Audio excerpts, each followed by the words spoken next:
My tummy tuck held up. My muscle repair held up. I'm not okay with everybody going and getting it done. Could have had a stroke.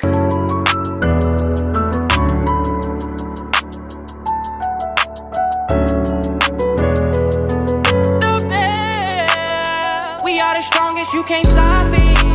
Tune into the family, yeah, we locked in. Want a little vibe and you got it. Hit the bell so you know when we drop it. Pull it up on YouTube.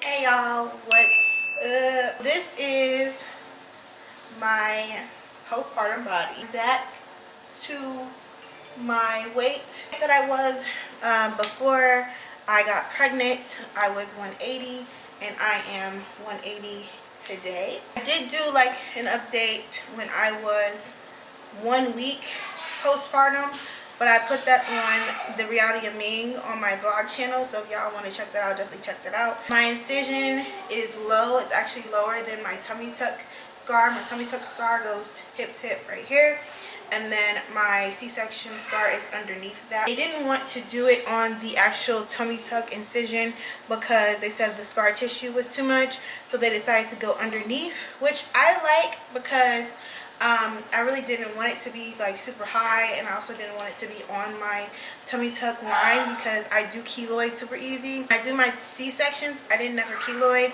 but when I did my tummy tuck, it did keloid a little bit. Just a tiny bit. It's like very light, but I didn't want them to cut over that at all. Okay, so boom, I did swell up a lot. I'll actually insert that in here. My feet were huge, like balloons, like blew up, like water weight galore. I was actually the weight that I went in, I was the weight that I went in for a while until all my water weight dropped. So the first like 3 weeks I was still like 200 pounds, and then and I did hit 200 pounds. I don't know if I told you guys that, but I did hit 200 pounds.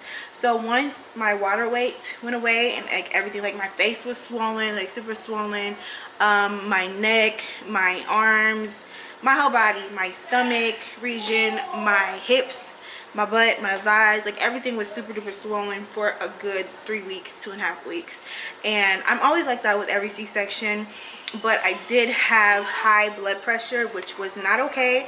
She actually told me that I could have had a stroke at one point, and I did not know it because I didn't know that my blood pressure was super high. So my doctor said that I had to get a blood pressure monitor and cuff. So I got this off of Amazon. It looks like this. Looks like that. So I'm going to check my blood pressure.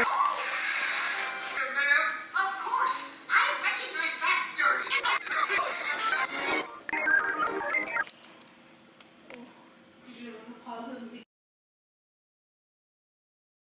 They sent me 2 different blood pressure medicines. The first one, I guess it wasn't really doing what she wanted to do fast enough, so she sent me another one at the end, like probably about a week ago, and I've been on that ever since, and my blood pressure has went down.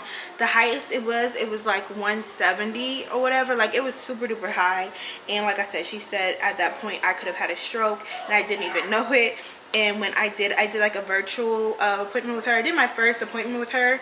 Actually, like, went into the office and everything like that, and she looked at my C-section and she looked at my scar, and she was like, you know, everything's healing properly, everything looks good. I was really swollen at the time, so I was telling her about like the swelling. I showed her my knees. Girl, I looked like I had cankles for days. Like I was thickums, real thickums, okay, thicker than a Snicker. Okay, I'm already thicker.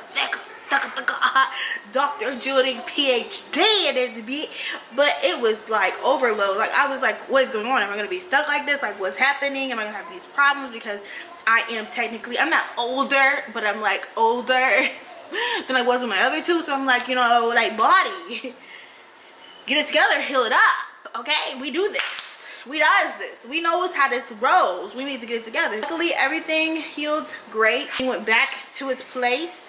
I am very happy with the way that my tummy tuck held up. My muscle repair held up. They did have to go in and cut some muscles when she did go in and do my C-section, but she repaired them when she cut them, so they repaired them as best they could. What else? That's really it. Like, I really don't have much else to talk about. I'm still healing. I still have a lot to go. Like, I'm still swollen. I can feel my stomach is still kind of like, you know, tender. My uterus has not shrunk all the way yet, because I can also feel that. Like, it's just like I feel bloated and like, y'all hear my kids, you knows I got them, okay? So don't worry about that. I'm really happy at the end of the day. It could have been worse. I was expecting a lot. Like, I really thought, because I got so big with the other two, that my tummy tuck might be ruined. I knew it was a possibility. I was like, you know, if I have to go get that revised or do whatever I need to do later on in life, not anything like right now, but later on in life, I was prepared, okay? Because I was like, you know what, this is what I want more kids. Don't come for me talking about why you got a tummy tuck if you want more kids. Why you ain't paid for the tummy tuck?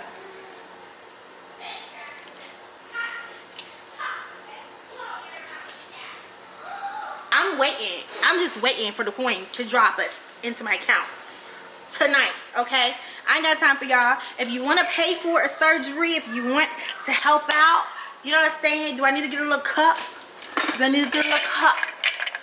Got some spare change? Let me know. Because then I will understand the questioning of my body region. And I know a lot of you guys are just worried about me and like want to make sure that I'm healthy and everything's good. I would not do anything if it wasn't already researched, if I didn't already know, you know what I'm saying, what could possibly happen. I always, you guys, even with my surgeries, with my tummy tuck, with the lipo, with BBL, everything I've researched thoroughly, okay? When I say thoroughly, so when people come and they try to say what they want to say, and they say, oh, why would you, oh, da da da, da da, the thing is, I'm the one doing it, I'm the one getting it done, birthing children, giving birth to stars out here. I'm the one that's going through the process. So you would think that I know better than you.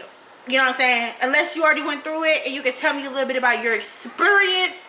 Other than that, I would know a little bit better than you would, because I'm the one that has, you know, whatever it is going on. Like tummy tuck, researched that for years. BBL, researched that for years. I did the BBL lipo thing, surgery thing, before it was hyped, okay? Before everyone was doing it, before the airports was full of people in fajas, left and right and left and right. And I mean people, like men and women, all right? Wheelchairs, you know what I'm saying? Wheeled up through TSA, paperwork, medical discharges, telling your boss I need a couple weeks off, that type shit. That type I was before all this craziness that's going on now. I didn't even think it would ever get to the point where it is now, and I'm actually glad that I did do it before it got really crazy, because now that it's a trend, I'm gonna be honest with y'all, I'm not with the trends. Like, I'm not okay with everybody going and getting it done. Not really like saving up for a better life for them, for their kids. Like, people just doing it just to do it and then being like, oh, I'm just doing it for me. But the thing is, like, you have to be financially ready for it. You need to make sure you get your massages. I've seen so many people, I have a surgery group, and I've seen so many people try to skip the massages. They're trying to go the cheap way. Like, surgery is not cheap. You need to get the right aftercare, the right garments to wear. People be wondering why their butts are square bars, you know what I'm saying? And then they go and they make all these bad reviews about their surgeons and this and that. And the thing is they did not do the proper research. They were not properly prepared, and they didn't basically take care of themselves while doing it. And that's the difference, okay? So when you come over here and you on the keyboard, okay, you on the keyboard like Kermit, make sure you remember, Ming is at least gonna do her research no matter what. Even if you feel like it's a bad idea, I'm still gonna do my research, and I'm still gonna do it.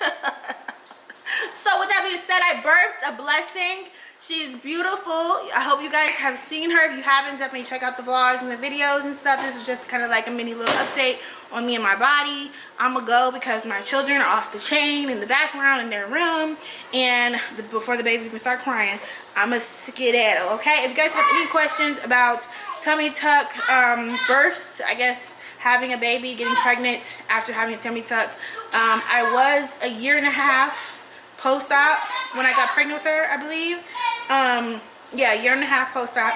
So now I am 2 years post-op from when I had my tummy tuck. And like I said, everything looks great. Everything held up wonderfully during pregnancy. I didn't get super big. If you guys do not see that or follow my pregnancy journey, definitely check that out. People thought I wasn't pregnant. People were arguing with me about being pregnant. Like I didn't know my body, honey, whatever. That's another story for another day. But yes, it was a crazy experience. It was very uncomfortable.